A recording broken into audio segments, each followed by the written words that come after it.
Rare cards are one of the most exciting aspects of a trading card game. They're alluring, they're tantalizing, they're enticing, and at any moment, your $5 investment into that particular game could just metaphorically speaking have you win the lottery, and you could turn that into $100 just like that. Every trading card game has its selection of legendary cards that players could only dream of owning. Magic the Gathering has the Power 9, Pokemon has first edition base set Charizards, and Yu-Gi-Oh! Has a wide myriad of different cards that are so unique, so individual, that some of these cards are truly priceless. But what if I told you that one of the rarest, most elusive cards of all time, a card that some players didn't even think ever got printed, has finally been unearthed after 15 years? You see, back during the Yu-Gi-Oh! GX era, Mattel released a line of Yu-Gi-Oh! Toys that were bundled with an accompanying card to match the respective toy. This may seem a bit odd to include a trading card in a product like this, but Konami had experimented with a myriad of different marketing mediums in the past, such as video games, Shonen Jump magazines, and McDonald's promotional cards, so this wasn't out of the realm of possibility. However, it's reported that this line of toys was actually meant to be an exclusive SKU specifically for Sears. Now let's stop for a moment. If you've never heard of Sears because maybe you're too young to ever even know what Sears is, or maybe if you live outside the United States, Sears is a department store where you could buy basically anything under the sun. However, this isn't exactly the place that people would typically flock to if they wanted to buy Yu-Gi-Oh! Cards. Most people would buy their cards from their local game store because by supporting them, they would actually ensure that the local game store would stay open, because these are the types of places that people would actually play the Yu-Gi-Oh! Trading card game amongst others with other players who were interested. But if you didn't have a local game store, big box stores such as Target and Walmart were typically the go-tos for a lot of people. You have to recognize the amount of effort it actually took to possibly buy one of these Mattel toys, because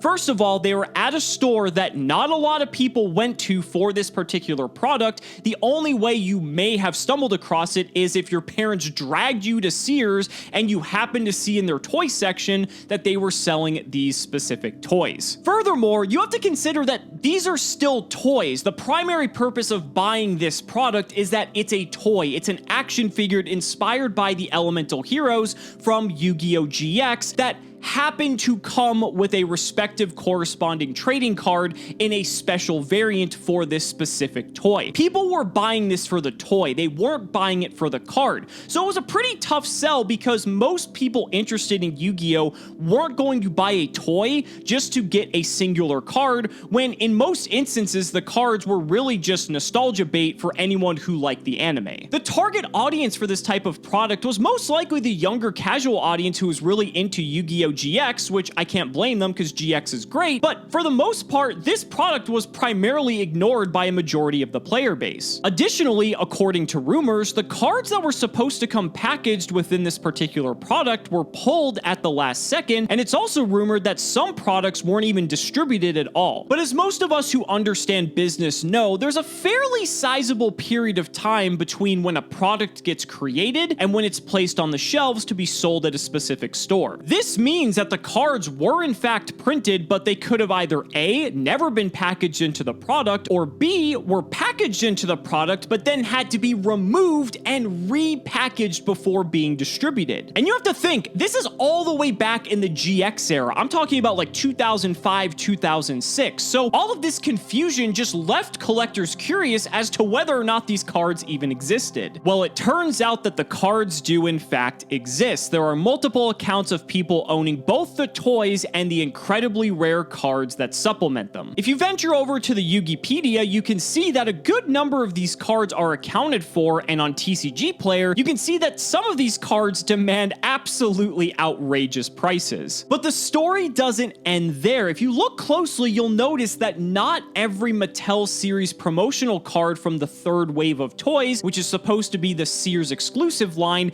is actually accounted for. What's interesting about this is is that we know that the toys exist, so we know what the cards should be since they correspond to the particular toy, but there hasn't been any photographic evidence that some of these other cards actually exist. One of the inspirations for these toys is Cyber Dragon, an incredibly iconic card from the GX era used by Zane Truesdale, and actually a very impactful card for the Yu-Gi-Oh! TCG. On December 22nd, 2020, a Reddit user by the name of Loser Chris made a post asking about the rarity of some of the old Mattel promo cards that he happened to stumble upon while digging through his closet. This post sent shockwaves throughout the Yu-Gi-Oh! Community, as amongst the cards listed was the mythical parallel rare Mattel Cyber Dragon. Until that very day, this card had yet to be photographed, and there was no proof of its existence whatsoever. So is it possible that one of the rarest known Yu-Gi-Oh! Cards in existence was actually just buried away in someone's closet for the last 15 years? When asked how he acquired the cards, Chris responded by saying, "I got them for a birthday present about 15 years ago. They gave me a huge deck of random cards, and these happened to be in the card lot. It was back in early elementary school, and I sadly don't remember who gave them to me, but I do remember he was the same age as me. I also remember putting them in a binder and leaving them in my closet for years, and I haven't looked at them until today." Now, obviously, people were skeptical, right? This is like the holy grail of Yu-Gi-Oh! It seemed too good to be true. But as Chris posted more and more photos and videos showing the Cyber Dragon up close and in much higher detail so people could analyze the different features to tell whether or not the card was real or fake, more people started to believe that the card is in fact real. Now, at the time of recording this video, this card is currently being authenticated by PSA to confirm once and for all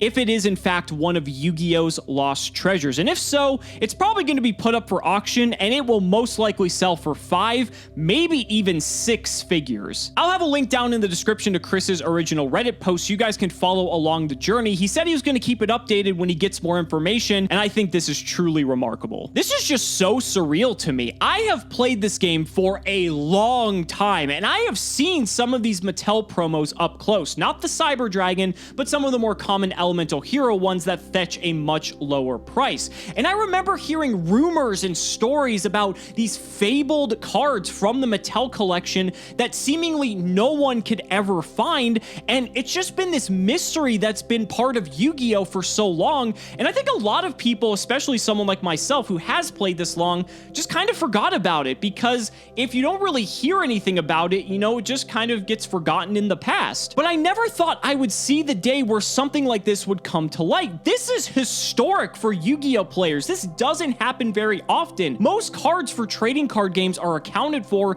and people know of their rarity. People know how valuable they are. This is like one of the lost treasures of Atlantis. This is like some anime level shit that we are experiencing, and now we get to, in real time, watch this journey unfold. And if it happens to come back from PSA and get authenticated as a true Yu-Gi-Oh! Card, this card could actually be one of a kind, and this will be one of the most valuable, most expensive, and most treasured Yu-Gi-Oh! Cards ever created. But I'd really love to hear what you all think about this. Obviously, I'm coming from the Yu-Gi boomer perspective. I get that. I know I've been on this huge nostalgia trip for 2020, but I am just still in awe. I remember when I first saw this, I just couldn't wrap my head around it, because it's like looking at a ghost. You just don't think something like this exists, and yet there it is. And from the pictures and the videos that I can see, if that's a fake, that is one of the best fake-looking Yu-Gi-Oh! Cards I have ever seen in my life. We'll have to see, and I'll try to do my best to update this video,